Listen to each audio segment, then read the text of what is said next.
हाल ही में रूस ने अपनी परमाणु मिसाइलों का जमीन, आसमान और समुद्र से परीक्षण किया था और रूस के इन न्यूक्लियर टेस्ट से लग रहा था कि वो अब यूक्रेन में अमेरिका पर लगाम कसने के लिए परमाणु बम तक इस्तेमाल कर सकता है। और इससे पहले 25 अक्टूबर 2023 को रूस की संसद के उच्च सदन ड्यूमा ने वैश्विक परमाणु परीक्षण संधि यानी CTBT को रद्द कर दिया था और अब इस फैसले को रूस के राष्ट्रपति व्लादिमीर पुतिन से आखिरी मंजूरी मिलनी बाकी है। रूस ने साल 2000 में इस संधि को मंजूरी दी थी, लेकिन अब उसने अपना फैसला रद्द कर दिया है और यही वजह है कि रूस की मंशा को देखते हुए अमेरिका ने भी बड़ा ऐलान किया है। दरअसल अमेरिकी रक्षा मंत्रालय यानी पेंटागन ने ऐलान किया है कि अमेरिका न्यूक्लियर ग्रेविटी बम B6113 को बनाने जा रहा है। ये बम पिछले वेरिएंट B6112 पर आधारित होगा।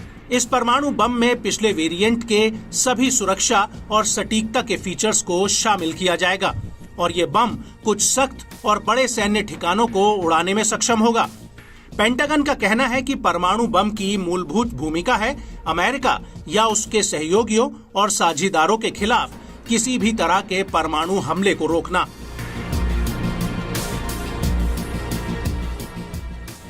फेडरेशन ऑफ अमेरिकन साइंटिस्ट का कहना है कि अमेरिका का नया B6113 परमाणु बम B61-7 न्यूक्लियर ग्रेविटी बम की ताकत पर आधारित होगा, जो B6112 से ज्यादा है। रिपोर्ट के मुताबिक B6113 में 360 किलोटन विस्फोट हो सकता है, जो B6112 के 50 किलोटन से काफी ज्यादा है। इसको लेकर फेडरेशन ऑफ अमेरिकन साइंटिस्ट का कहना है कि अमेरिका B6113 परमाणु बम का इस्तेमाल सिर्फ अपनी सेना के लिए करेगा। इस बम को अमेरिका के सहयोगी विशेषकर नेटो देशों को नहीं बेचा जाएगा। हालांकि अभी तक ये साफ नहीं हुआ है कि इस बम के लिए किस फाइटर जेट का इस्तेमाल किया जाएगा। आपको बता दें कि अमेरिकी रक्षा मंत्रालय ने हाल ही में एक रिपोर्ट जारी की थी जिसमें चीन के बढ़ते परमाणु हथियारों के जखीरे का जिक्र किया गया है।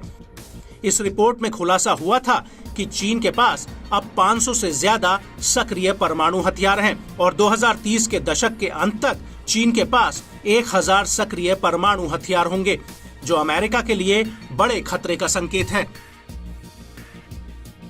यही वजह है कि अमेरिका अब अपने परमाणु हथियारों की संख्या में इजाफा करने के लिए अरबों डॉलर खर्च करने जा रहा है।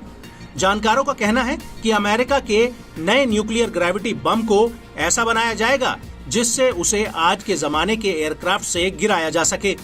इन बमों में गाइडेंस सिस्टम नहीं होगा, इसलिए ये एक बैलिस्टिक प्रक्षेपण प्रणाली से हमला करेगा और B6113 के आने से पुराने B6112 परमाणु बम के जीवन की मियाद भी बढ़ जाएगी, जिसे पूर्व राष्ट्रपति बराक ओबामा की सरकार ने शुरू किया था।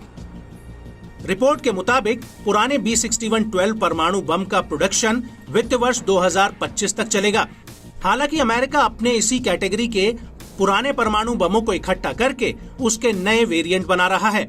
ऐसे में कुछ जानकारों का कहना है कि तकनीकी रूप से ये नए बम नहीं हैं, लेकिन इस बम को इस तरह से बनाया जा रहा है ताकि ये जमीन के भीतर बने सैन्य ठिकानों को भी तबाह कर सके, क्योंकि चीन, रूस और उत्तर कोरिया जैसे देश अब जमीन के भीतर अपने परमाणु हथियारों के अड्डे बना रहे हैं, जो अमेरिका के लिए एक बड़ी चिंता की बात है।